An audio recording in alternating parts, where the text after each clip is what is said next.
everybody. Thank you for attending. My name is Anna McDonald, and I am the presenter from Goodwill. I am located in the Goodwill store at 351 East Roosevelt Road in Lombard. We are open 9 to 5, Monday through Friday. We assist with the job search. We can help you write your resume. If you need help preparing for the interview, we could offer that assistance. We have computer banks. We help with applications. We also have employers that come to hire. So we have hiring events. And when you register with us, we will email you the schedule of events. You can come and meet with an employer. Some of our employers do online interviewing, which is something we're going to talk about next week. So any assistance that you need in your job search, we can provide it. There's my email address, my phone number. I'm going to show it again at the end of the presentation. I'm hoping that you'll email me your resume, but also some follow-up steps after this workshop that we'll talk about later. But today we're talking about behavioral interview questions, and we're going to understand, we're going to break down the questions, how to answer them, how to prepare for the interview, and some more information. So the job interview, right? It's a big part of the job search, and it's an opportunity for you to figure out, is this company right for me? Or the employer wants to find out, obviously, are you somebody we want to hire? So it's more of an opportunity for you and the employer to figure out, do we think that, you have the skills that are needed to be successful in the job? So if you got to the point of the interview, on paper, you look good. So they're giving you the opportunity to come and meet face-to-face, or somehow face-to-face if it's virtual or not, for you to actually share stories about, being successful in this sort of position. But it comes with a lot of preparation on your part. And so if we were doing an in-person workshop at this point, I'd say, hey, does anybody know what you need to do to prepare for the interview? So there's many steps that you're going to have to take. And actually, this is something that you should be doing even before the interview offer. This should be really the first steps that you are taking to write your resume and just to prepare yourself for, the interview, and to brand yourself, because basically that's what you're doing. You are, branding your skills and abilities and accomplishments. And it comes with thought. It's something that takes time, and it takes a lot of preparation. So there's 3 actions that you're going to have to take, really in general, especially if you're going to be talking to an employer. And that's the self-reflection. That is, and we're going to talk a little bit further about that. Self-reflection, what are your skills, abilities, strengths, weaknesses, accomplishments, thinking about interactions, how you, behave, how you act, your values. There's a lot to really think about. You're going to research the company, of course, right? Who is this employer? And the worst thing that you could say in the interview when they ask you the question, well, what do you know about us? And you don't know anything, you pretty much ended that conversation. You should know about the company. And not only about their product, but you need to understand what makes them tick, what makes them think. How do they make decisions? You need to know their values. And then practice. You have to really practice. And that is, recording yourself, answering interview questions, kind of preparing and thinking about what kind of questions you think that they're going to ask, which there's a lot of clues on their website. When you're researching the company, you're really going to understand like what kind of questions they're going to ask. So the self-reflection, you're thinking about your accomplishments. This is what makes you better than the next participant. This is where you shine. This is where you stand out. Because to get to that accomplishment, there's probably a lot of barriers, a lot of obstacles. And how did you get over those obstacles and barriers? And that really is insight to who you are and your behavior, that you didn't give up, you persevered, you did more research, you involved people, and that it's going beyond the 100% of your job. Now, when I talk about accomplishments, people think about, bringing in, $1 million contracts or, things of that nature, but really accomplishments could be something that you think doesn't really would be considered as an accomplishment would be if you are not hurt on the job, if you are transporting children or driving or working in a warehouse or someplace maybe where there's a high probability that someone might get hurt, but you haven't been hurt, nobody around you's been hurt. That means that you follow policies and procedures. You didn't get hurt on the job. Workman's comp is a really expensive issue now, especially in the state of Illinois. And the fact that you're not getting hurt really says a lot about your work ethic and that you follow directions. So there's many things that can be considered accomplishments. If you are employee of the month or the quarter, or you're always getting high ratings from customers, that's an accomplishment. So you have to really think about that. And when I talk about reflection, in my mind, I'm thinking that, it is a reflection. It's a meditative mode. It's getting a pen and paper, finding a quiet place to sit and really thinking about, what I've done. How did I, what are those, how do I interact with people? Think about a day in the life of work and who did I talk to? And we had this exchange. And I'm not talking, yelling and screaming. I'm talking, we had a challenge. There was miscommunication. How did I handle it? They want to know that when you are, when there are issues that arise where, there's a lot of stress involved, are you the flight or are you going to stay and fight? Are you the kind of person that you get stressed out and start yelling at people? Or, can you calmly, rationally work a situation out without, leaving the company? A lot of people, when they're stressed out at work or there's a difficulty with a colleague or they don't like their supervisor, instead of, trying to manage it, they just leave and go on to the next job. So thinking about your accomplishments, what is it? What are you proud of? Are those extra assignments that you got because you're the go-to person? So that it really takes time to think about it. Think about your values. And that goes back to, what are the employer's values? And usually every employer has a value statement or guiding principles. So every employer has a mission, right? This is what we do. This is why we exist. And then they have these value words or guiding principles that helps them make decisions. And they use it when, for strategic planning or for budgeting purposes.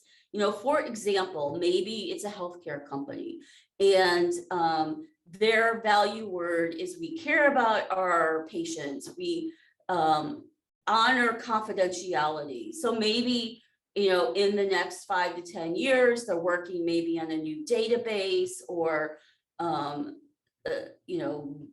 some sort of, cloud database that they want to use. So they've got to think about, can it be hacked?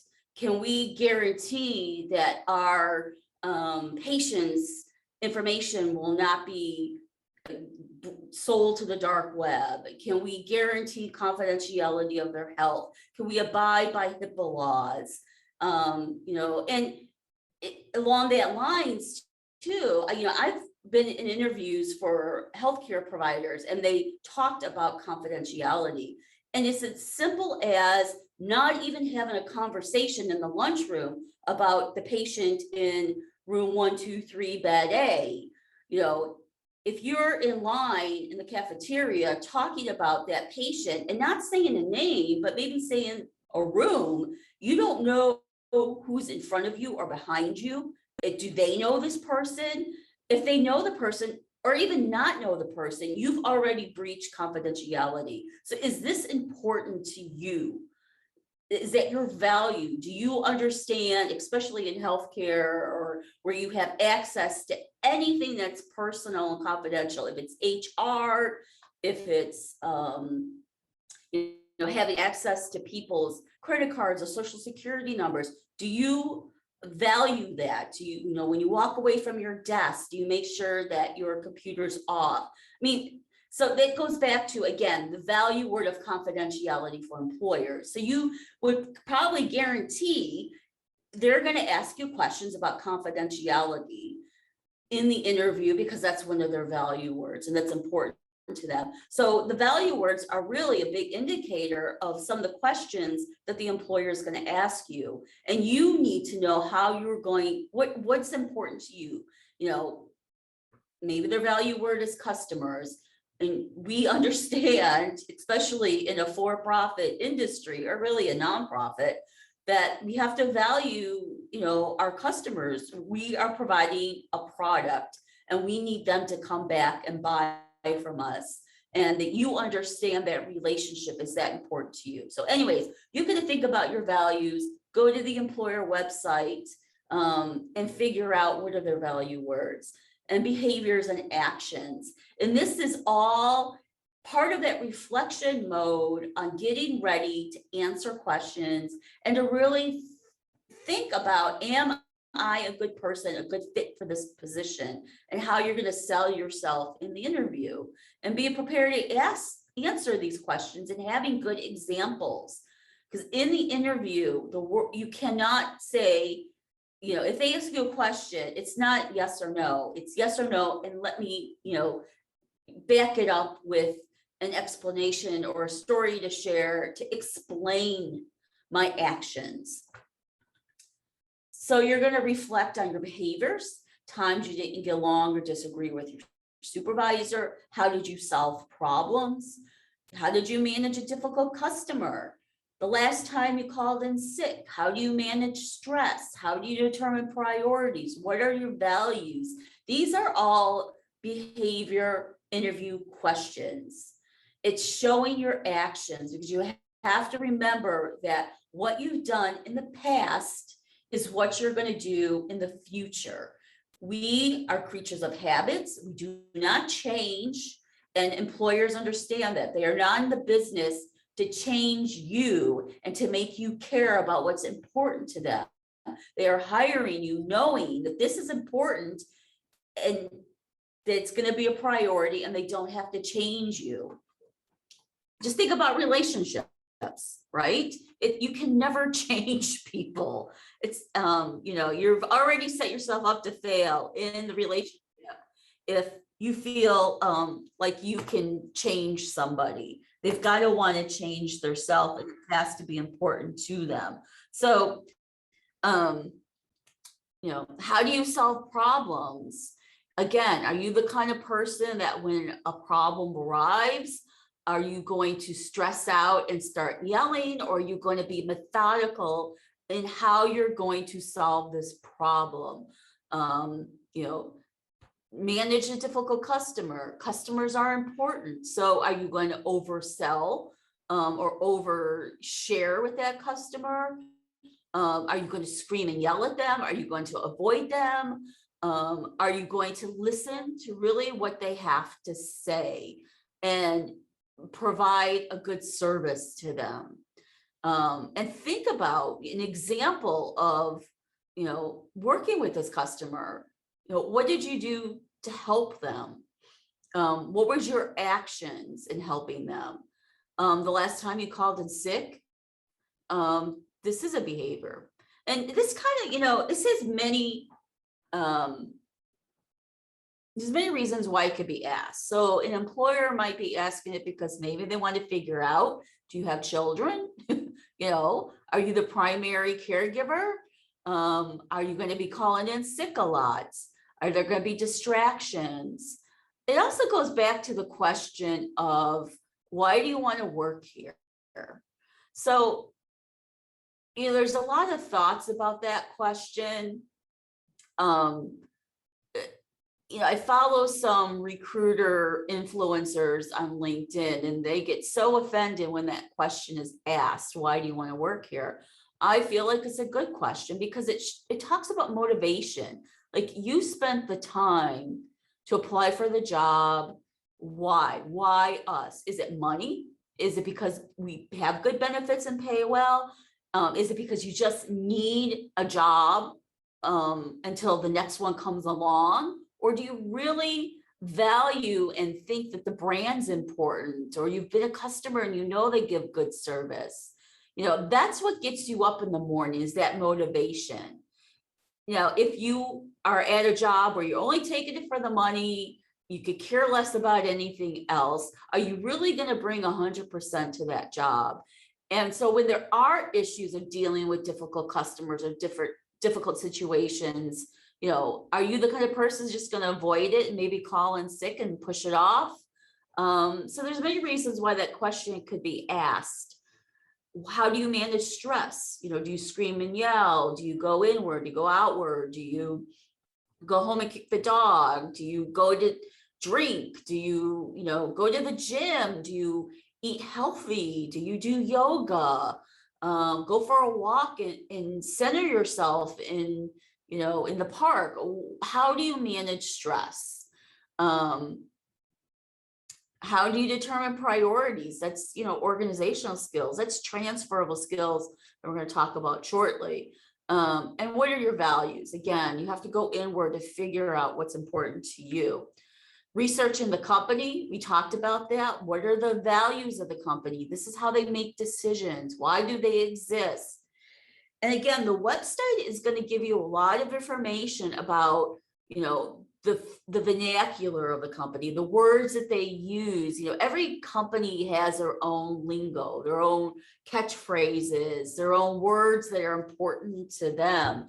And you want to talk like them. You want to, you want to get a connection with them. And so you want to use their value words in your discussion and on your resume. And you want them to see that, what's important to them is important to you. So research in the company is really important. Don't overlook that. Reflect on you. Who are you? If you're talking about like personality charts, are you an introvert, an extrovert?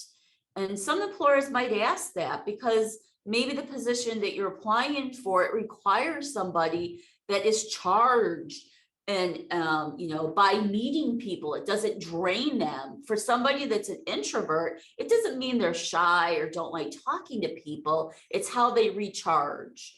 Are they, the kind of person that, as an extrovert, you thrive on being around people, and that's how you rejuvenate yourself. And for someone that's an introvert, yeah, they like being around people. They can do public speaking, they can talk to customers, they can make connections. But after a couple or 3 hours, they're ready to go home and read their book or be with their dog or their family or in nature. And that's what the employer is thinking about, because maybe in the position that you're applying for, you've always got to be on. You've always got to be ready to go. So what motivates you? What gets you out of bed in the morning? What are your goals? Is it doing a good job? Are you motivated by your values that you are very connected to your integrity and honesty? And that is what motivates you.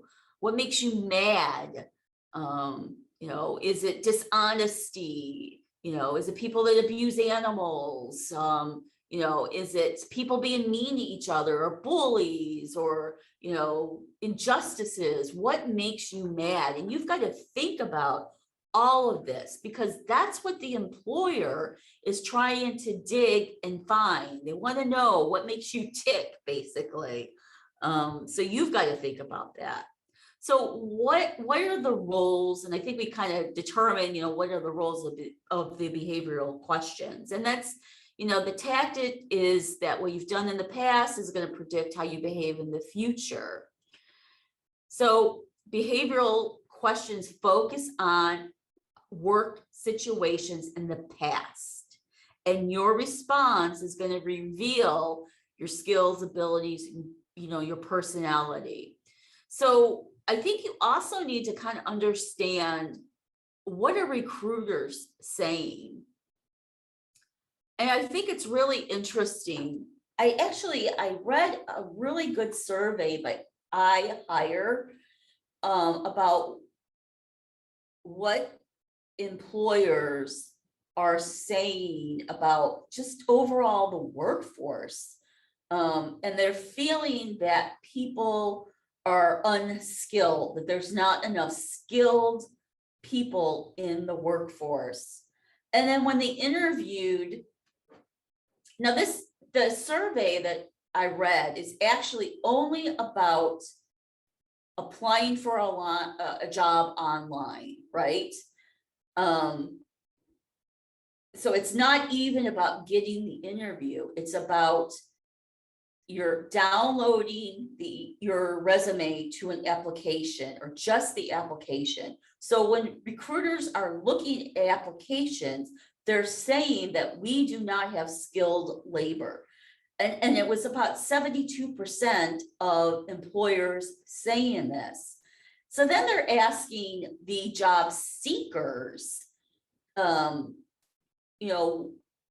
what are your struggles? And they're saying that it's competition, that, their application is not being received because they feel like there's too much competition for them. And that's the issue.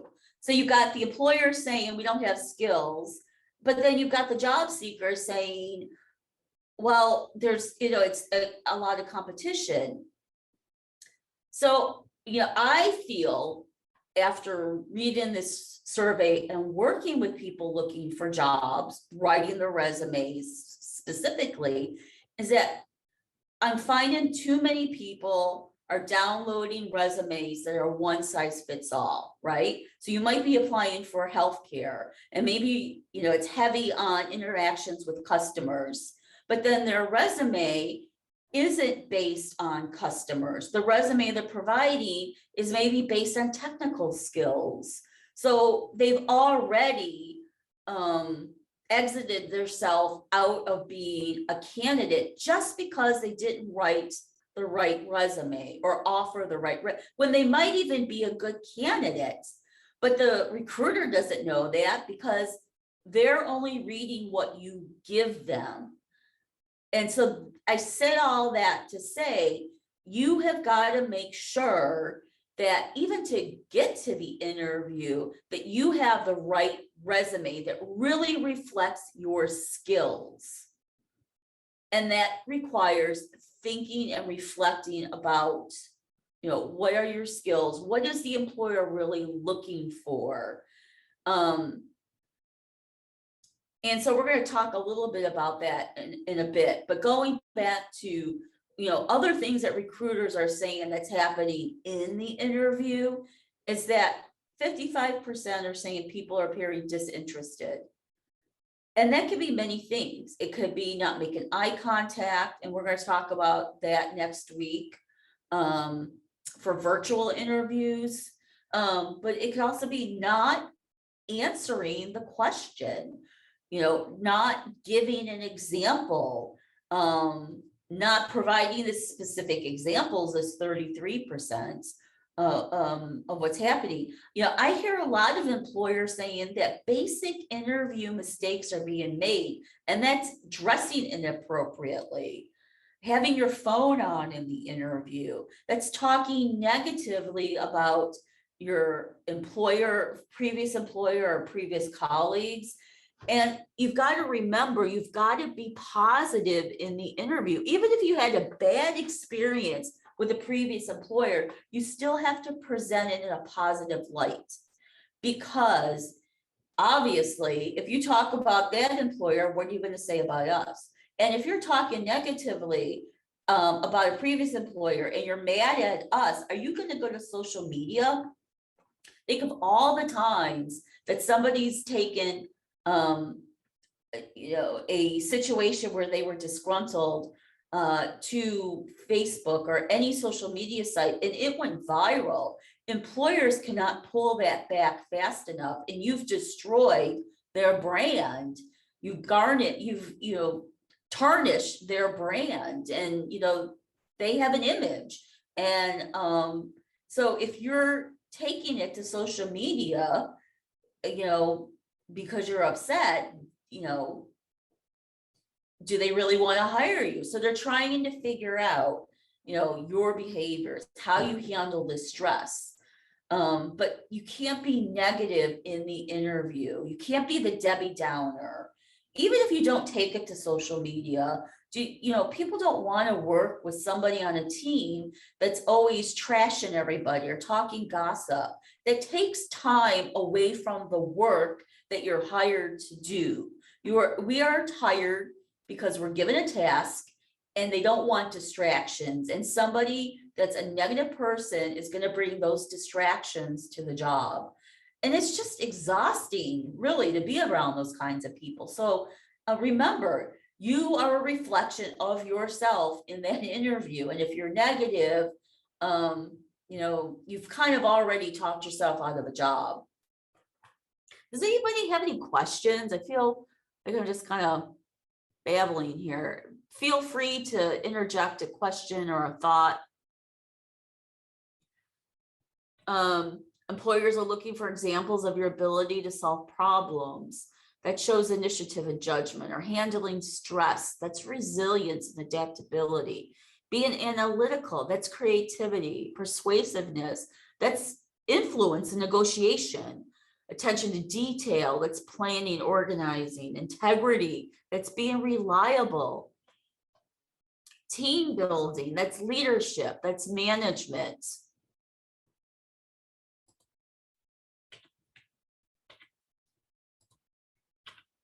So when you're getting ready to go to or preparing for a interview, you need to reread the job description to kind of figure out, again, what is it that they're looking for from this person in the job. And I suggest that when you have a job description, that you cut and paste it to a Word doc and take out any unnecessary words and just chisel it down to action verbs and transferable skills.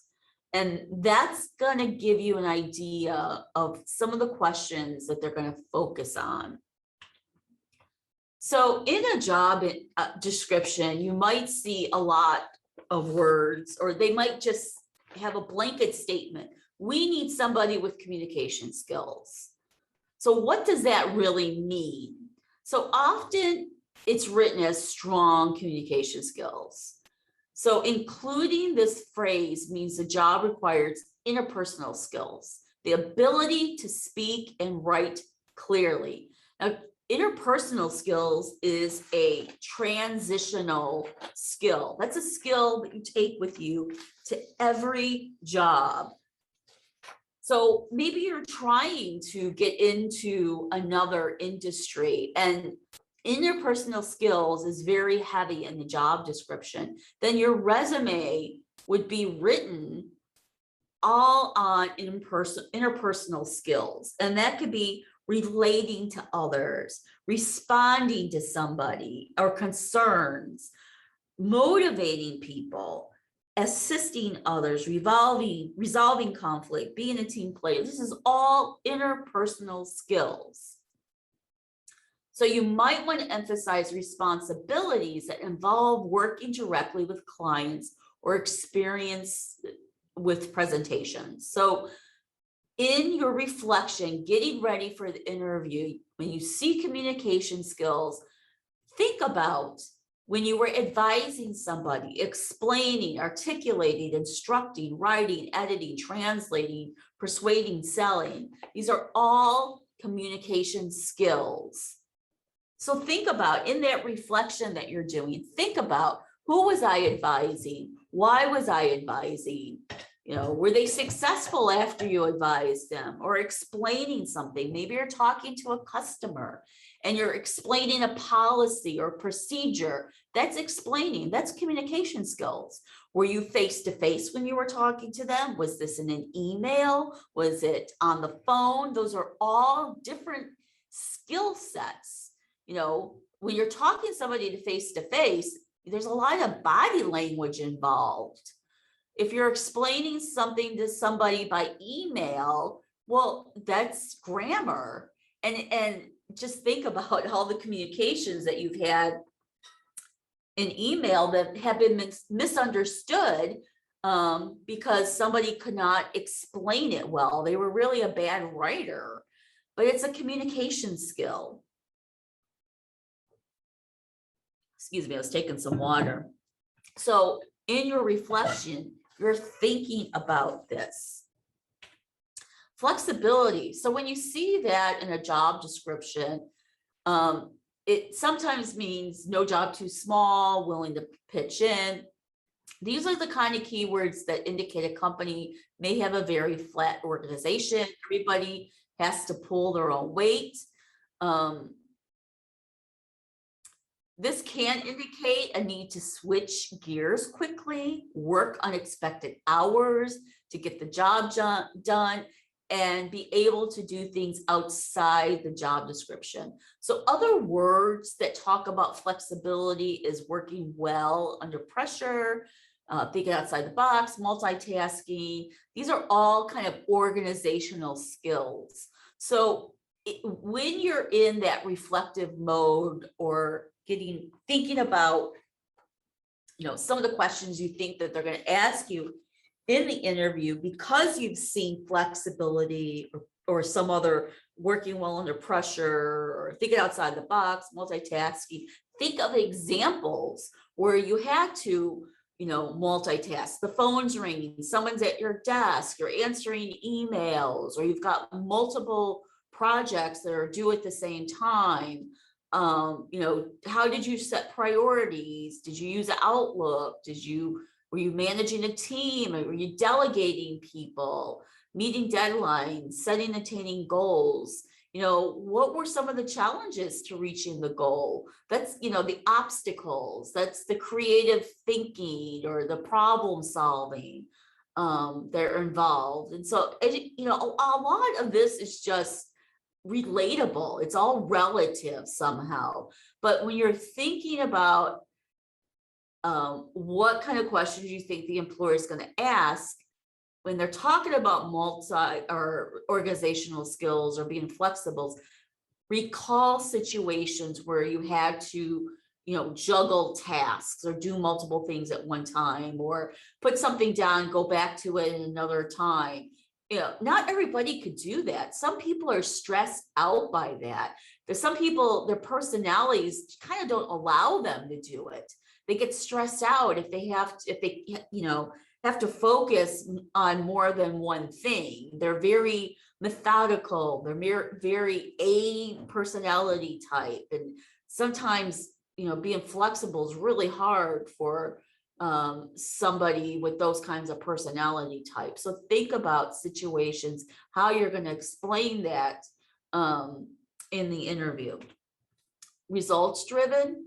So in the job description, you know, it might come across as, you know, did you have to save money for the company, eliminate efficiency, you had a goal, you had a job, and what was the end result? So the key word here is kind of accomplishments. When they're talking about results oriented or results, they're talking about an accomplishment, meeting a goal. And what did you have to overcome for that accomplishment, or just even meeting a goal? And so be ready to explain, getting results. How did you do it? Did you have to, ask for more money? Did you, have to extend a date? What were those hurdles and how did you overcome them? So I want to share this website. So, along the lines of trying to figure out what skills are needed in a job to be successful, I recommend going, or even writing a resume, going to this Philadelphia Fed website. And I'm going to stop sharing because I brought it up. And I want to share with you this website. I think you could see it. So when you go to this website, there is a comparative skills chart that I recommend that you use. So I'm going to pull it up.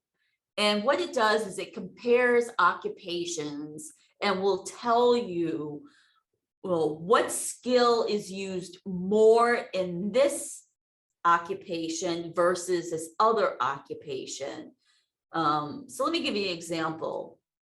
So let's go to Illinois, and maybe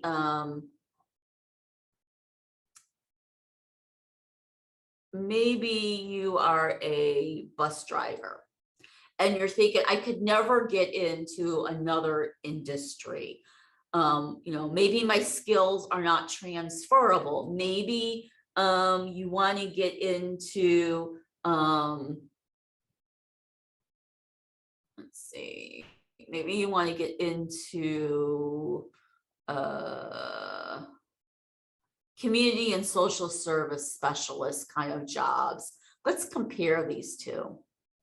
So it says here for a bus driver, 21% of your job is about communication versus somebody that's in a community or social service organization. 53% of their job is communication. So if maybe you're trying to get into this organization, you want your bus driving job description to be heavy on communication skill. Who are you communicating with as a bus driver? Again, it's a transferable skill. So for communication, it means, again, you're advising, explaining, persuading, articulating, instructing, presenting, writing, translating. So as a bus driver, who are you talking to? You're probably talking to not only the children or the adults. If you're a school driver, bus driver, you are talking with the administration office, right? You're explaining, maybe the route that you're going to take, or explaining situations that happen on the bus or interactions with the parents. You have, so your resume would be written with communication skills and not necessarily just having a CDL license. Another skill, it says here organizational skills, only 2%, but in this other industry it's 38%. Well, I would say that, organizational skills are probably really relevant being a bus driver, because you're following through, you're following policies and procedures, right? You're meeting a deadline to get somebody to their destination on time. That's organizational skills.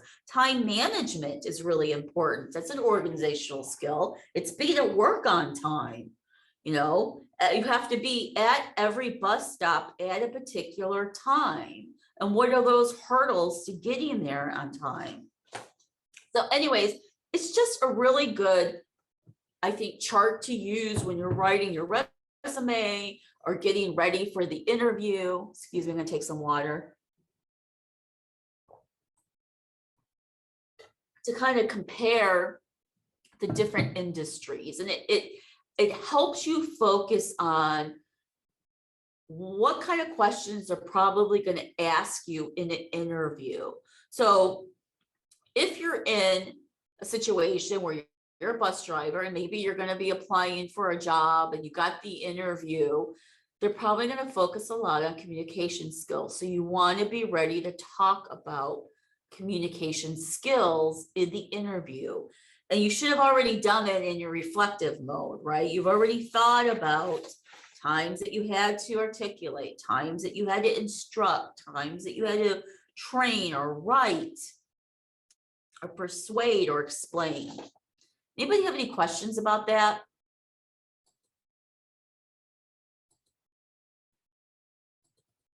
Okay. Doesn't look like there's any questions in the chat right now. I'm sorry, there's no questions in there? Okay. Yeah, there's no questions. Okay. All right. So let's get back to, so let's dissect some of the interview questions. So let's say you're in the interview and they say, tell me about the time you had to handle a challenging situation. So really what they want to know is, how do you act when you're stuck in a bad spot? Do you think well on your feet? You know, so think about times when you had an irate client, or, you know, a colleague, or, you know, were you left in charge? Did you have to compromise among your team? What was this challenging situation? So they want to know, again, how do you act when there's a challenge? That goes back to the question of, how do you handle stress, right? How do you handle customers yelling at you or colleagues? Are you the type that you're gonna, you know, stick around, or you're gonna run because you can't handle the challenge? So think of situations where it was very challenging. It could be, you know, maybe it was a customer that yelled at you. Maybe you lacked funding for something, or even just in the general, what's happening in our world. Change is a big situation. How are you handling change? That's a challenging situation. When you're handling change, you're having to influence people to think differently, to act, you know, outside of their comfort zones.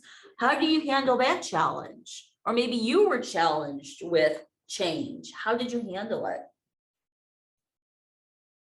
Tell me about a time when you made a mistake. How did you handle it?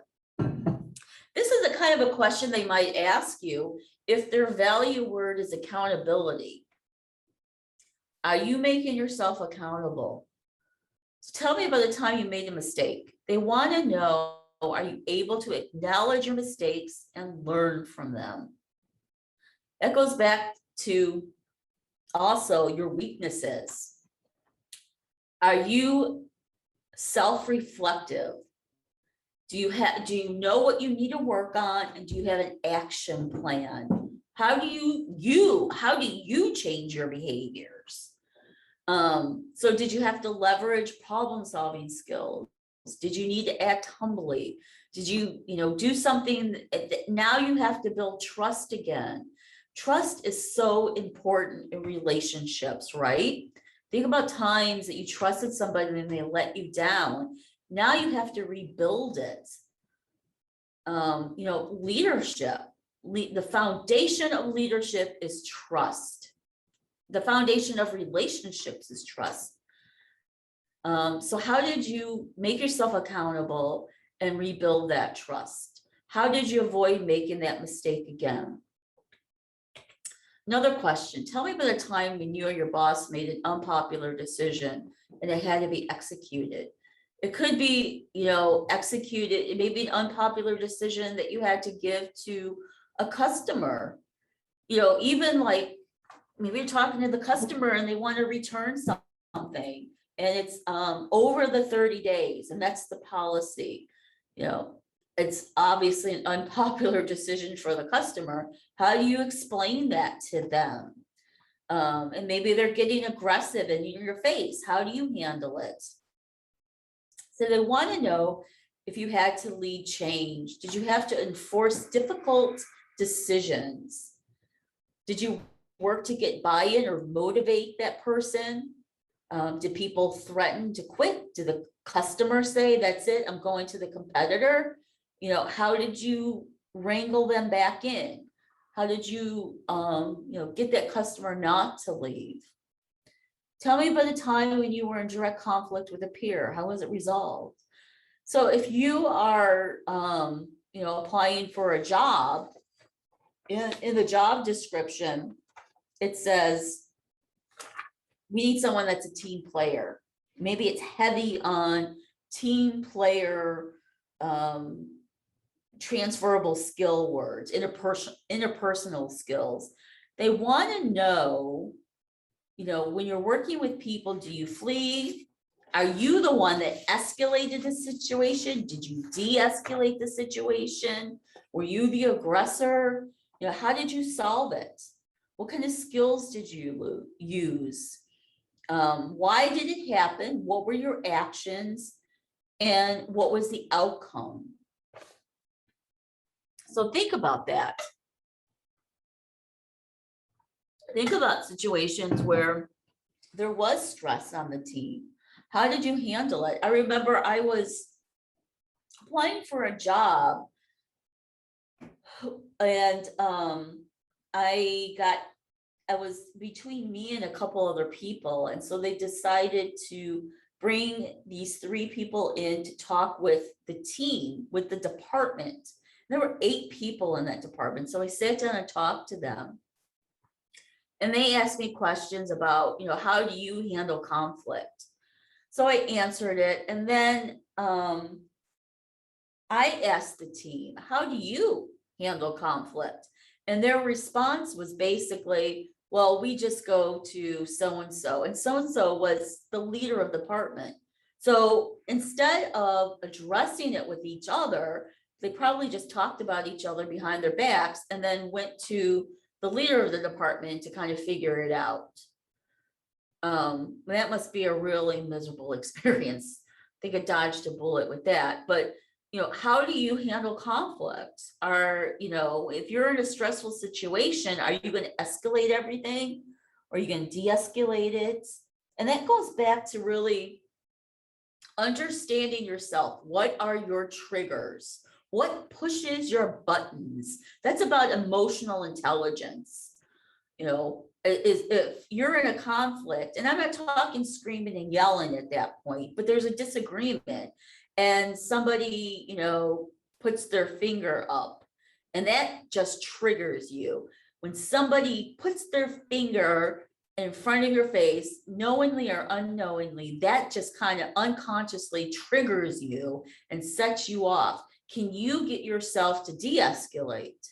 Or do you feel like your blood pressure rising, or your hand shaking? And that's a cue that you're irritated. And can you get yourself calmed down?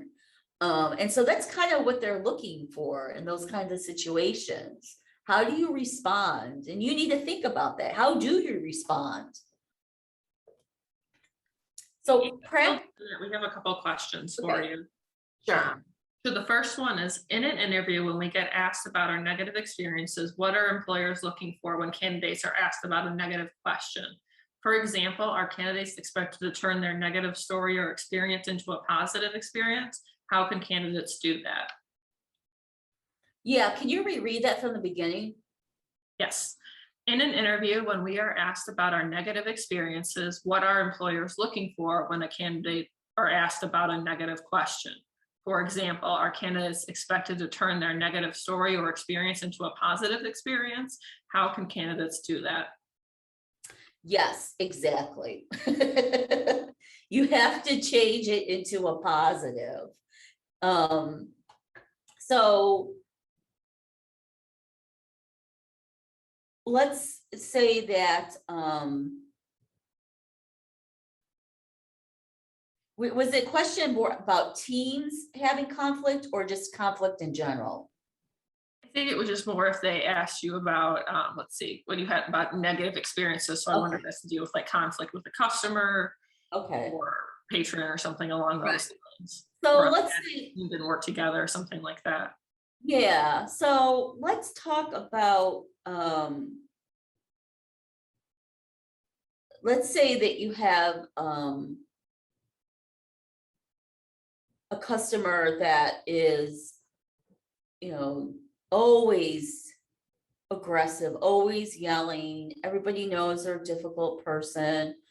But they're a customer and we want their, we want to provide a service to them. So in that kind of a situation, yeah, it's always negative. And maybe, yeah, everybody knows it. And this customer always dumps on everybody, yells at them, calls them names, and management never does anything about it. And you're just kind of tired of it. And so they ask you a question, about that situation, or give me a time when you had a difficult customer. So, you want to, yeah, it's a negative experience, but you have to turn around. And maybe, that's why you left the job, because of that customer. So, you would explain the situation, how you handled it, give an example, one quick example of, what the customer was mad about. But then your action isn't necessarily that it was resolved, because maybe it could never be resolved.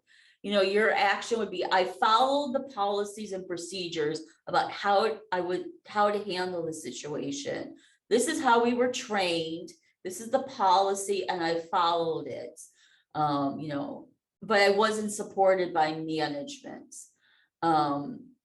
You have to turn it into a positive, because maybe the positive is that you learn more about yourself, that you were able to keep your cool and not be triggered by this person. And there was no way that, we were ever going to let this customer go, and they could basically treat us however they wanted as long as we got the check. But for you, that was the line that nobody could cross with calling you names or whatever. But the positive side of it is what you maybe learn about yourself. I learned more about how I could handle situations and de-escalate a situation. And even though the outcome wasn't what it was expected to be or what I hoped for, I learned about myself. So, yeah, you have to always have a positive response to it, even though it might not be the outcome you wanted. You couldn't change this person's behavior. You have to find a good outlook on it, and again, maybe that was just learning about yourself.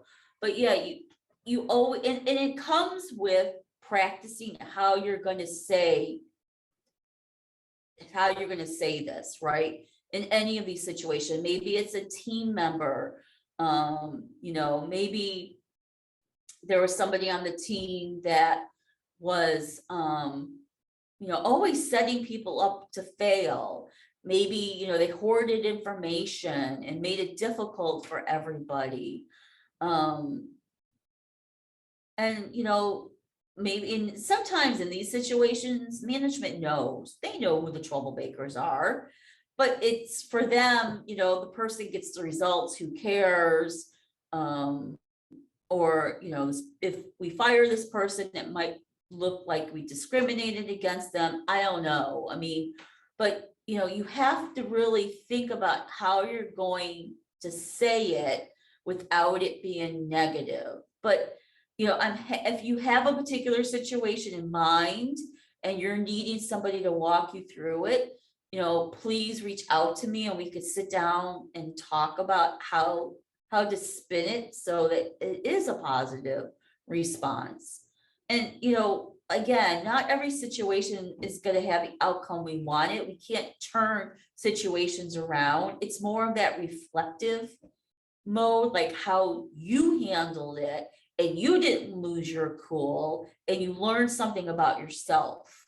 So I hope that answers your question. Great, thank you. And then there was one more in here. I think you touched on it, but I'm going to ask it just to be sure. Since you recommend that we reflect on who we are on our own, what type of question should we ask ourselves while we are reflecting? Yeah, good question. I think a lot of it is about the emotional intelligence aspect of it, and just understanding your personality. You could do like free Myers-Briggs quizzes online. Those are really helpful in understanding who you are. For Myers-Briggs, and I think I have that. Hold on 1 second. So hold on, there is where is it? Here.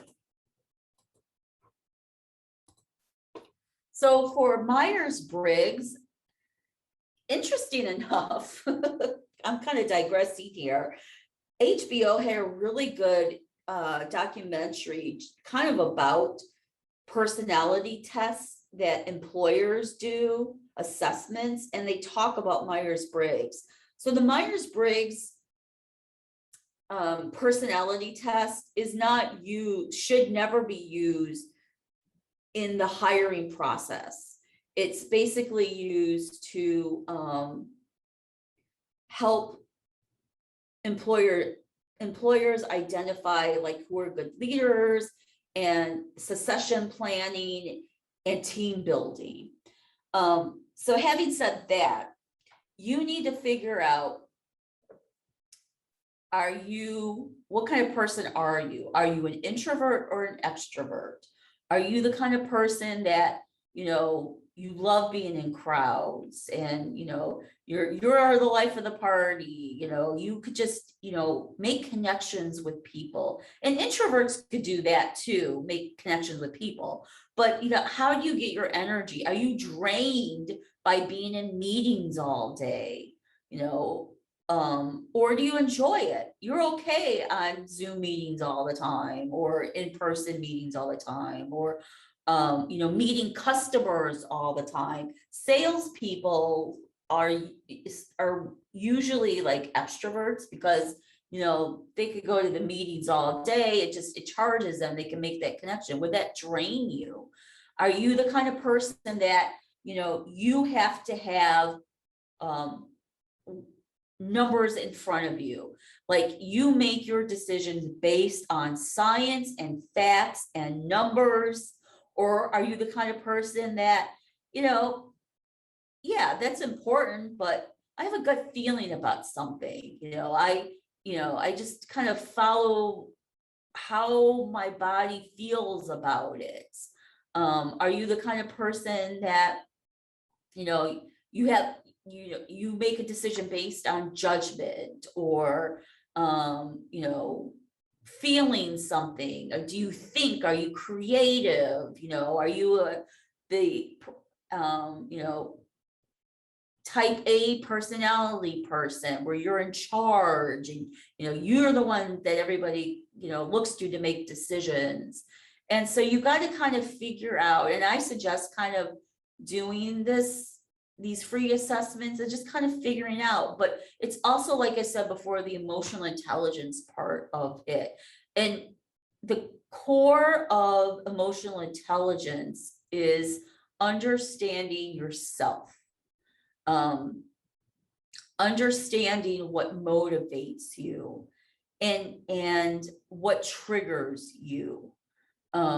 So again, I use the example of somebody put a finger in. Does that trigger you? Does it trigger you that somebody calls you hun or babe? Or does it trigger you that they can't pronounce your name? Or, and that's about like understanding your body. Like you could feel your blood pressure going, or your hands getting sweaty, or your face cringing. You could feel it all coming on because somebody said something that upset you.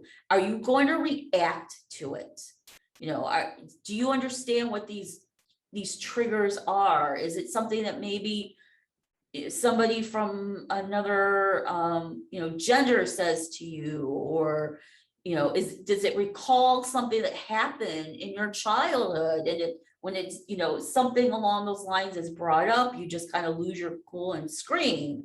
So it's all about controlling yourself. And so when you're thinking about, you know, getting ready for an interview, and we realize that a lot of, you know, the job description is interpersonal skills. So you're going to be, you know, having to work with people all the time. You're not going to be in a silo.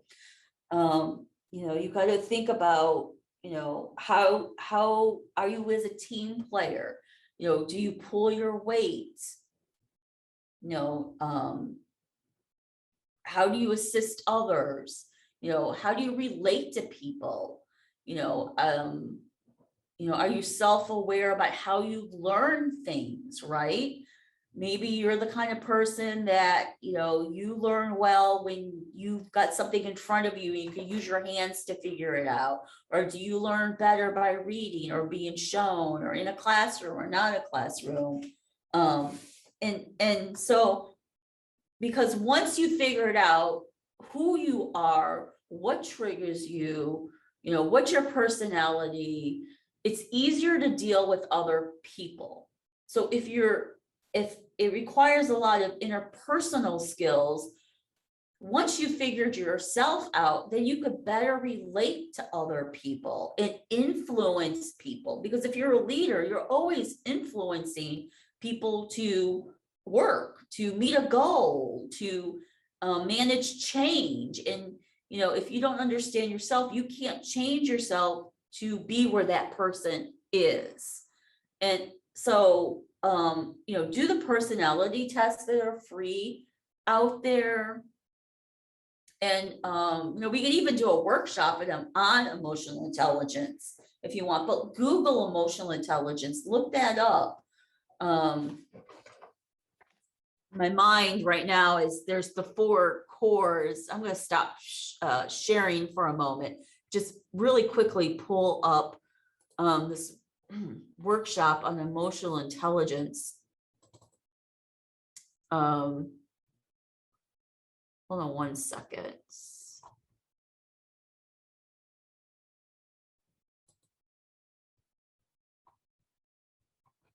I just kind of want to get down to the,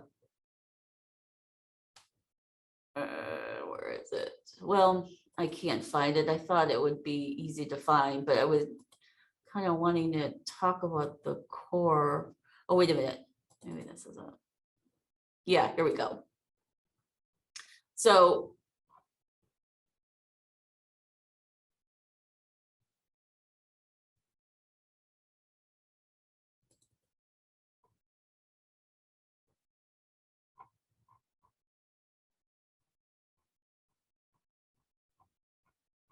I guess I can't find it. I thought I had it. I'm sorry. But anyways, just Google emotional intelligence, and it will kind of give you some insight into more about questions that you could think about. But anyways, I hope that answered your question. I kind of got off base a little.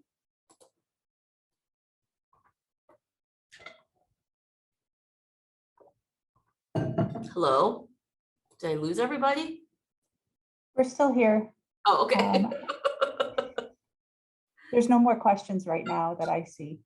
Okay, all right. So let's talk about how to answer that question.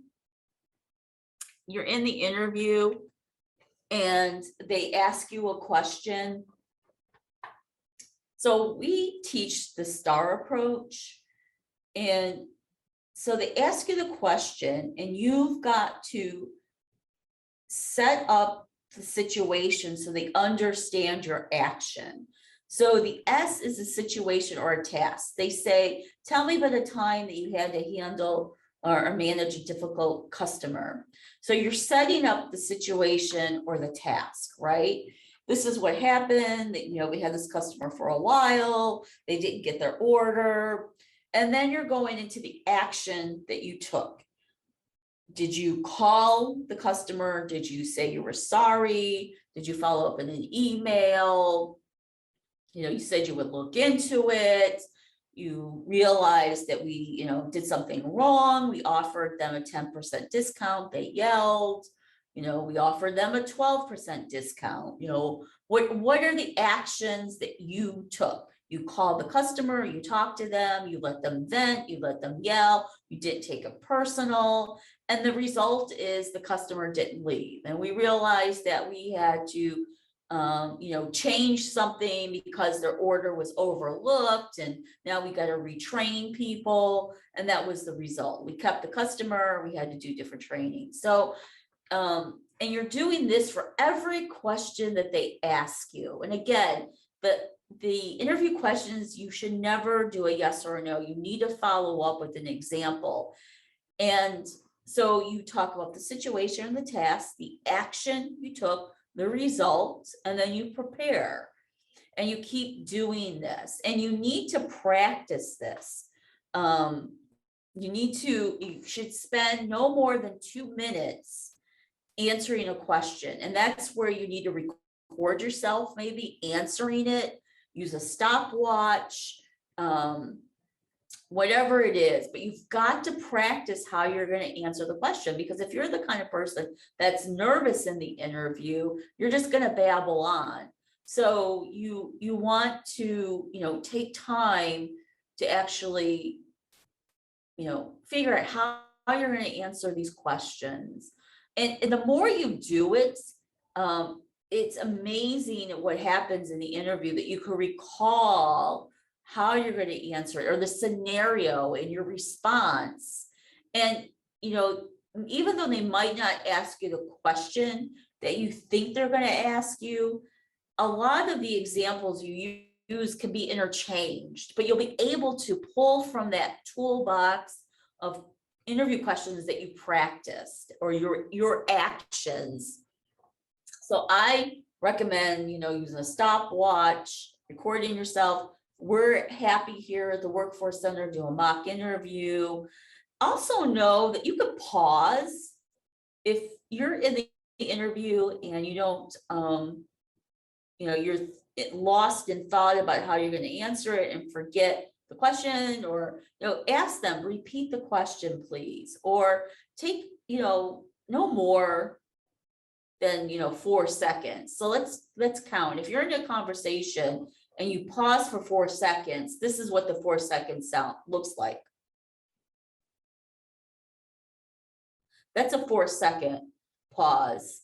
You might not want to do more than that, but it's okay to kind of regroup for a couple of seconds to kind of think about how you're going to react to that. But you have to remember, it's not interrogation, it's a discussion. You're trying to figure out, is this company where, I want to invest my time in this company. I see myself working here or making a career. And they need to figure out, are you, a candidate that, has the skills and will be successful in the job. So it's not interrogation, it's a discussion. And you kind of need to remember that. And, part two, also in the interview, or just, in general, you've got to have confidence in yourself and your abilities. And if there's a difference between nervousness and lack of confidence, right? I think recruiters understand people are going to be nervous. It's when you lack the confidence to do the job, believe in yourself. And I think part of that reflection process that we talked about at the beginning will really help build your confidence and see that you have more skills than you realize you do. And so, really take that reflection process seriously. But you have to have confidence in yourself. If you don't have confidence in yourself, the other person's going to notice that. And they're not gonna wanna put you in front of a customer if you lack confidence or in a job. So, pat yourself on the back. You probably, have a lot more skills than you think you do. So next week, we're gonna kind of wrap this up. We're gonna talk further about the interview questions, how to have a good interview ending, the employer perspective, online interviews. And I really want you to send me interview questions. What are some of the questions that you struggle with? And we're going to talk about that. And I want to put that into my presentation. So if you want to email me or call me, what are some of those questions that you struggle with and how to answer them? I know that we, talked about the one about being positive. But if there's any others that,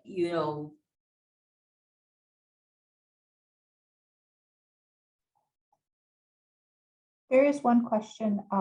You had mentioned when turning a negative into a positive, something about if you didn't get the support of management. Do you say that in an interview? Because I know that you're not supposed to badmouth your current employer. I think that you could say it without actually saying, I did not get support. So how you would phrase that is that, I followed the policies and procedures about how things should be done. I went to my manager to talk about it.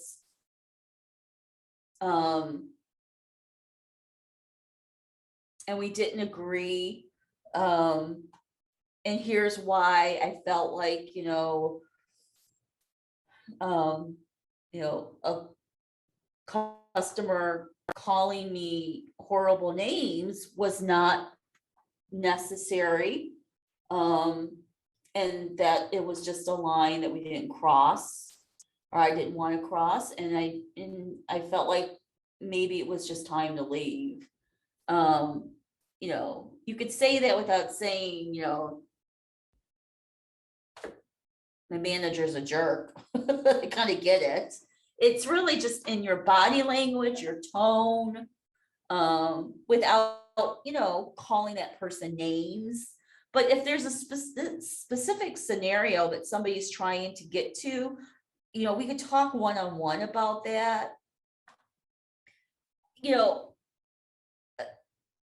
Yeah, you need to be positive, but I think recruiters, we understand that we work with people, that make bad decisions, and everyone's not going to get along. It's okay to say we're not getting along. It's how you handle that.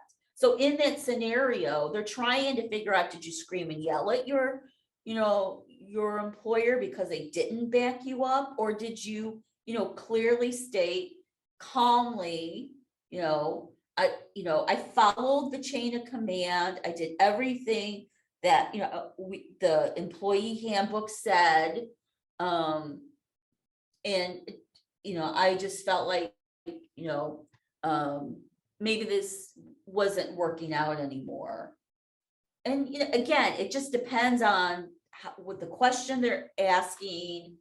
And I think some other scenarios, it might sound like it's, it's a positive outcome though. Again, it's how you handle it. You didn't scream and yell, you didn't threaten anybody. You did what they asked. You follow it, and following policies and procedures and in employee handbooks is really important. Because you sign for that employee handbook. And if that's what they said that you're supposed to do and you did it, that reflects well on you. So I hope that kind of answers that question. I think it does. Okay. Any other? We do have another question. Okay. When making a career change, how does a candidate talk about their desire to make a career change without making themselves look desperate?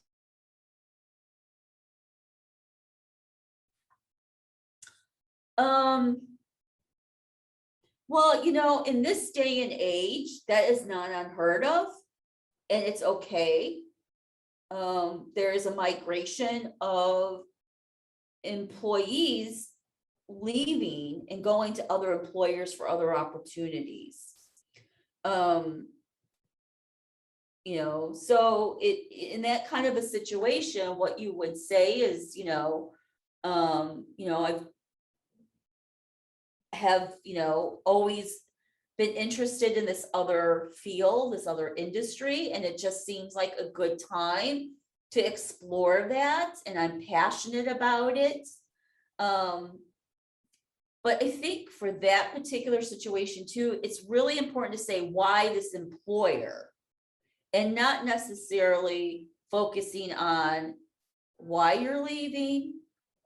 Because again, in this climate, in this workforce, people are leaving all the time. But if you've been there for an employer for a long time, that's not going to matter to the employer that you're applying with. What's more important is that you're not a job hopper. You've been at this job for a year or less than a year, and you're just going to go on to the next one. That's a different situation. But if you've been with the current employer for a while, maybe more than 2 years, and you see there's another opportunity in another industry, and it's something you've always wanted to explore, or it's a company that they're like your top 10 employers to work for, and they have this position available. Okay, focus more on why you want to work for this customer in this industry and your passion for it, and less about why I'm leaving the employer. I hope that makes sense.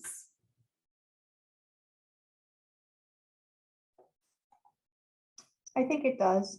Okay.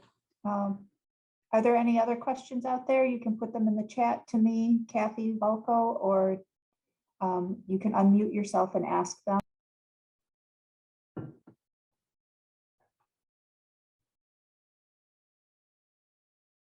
Well, I don't have anything else to add.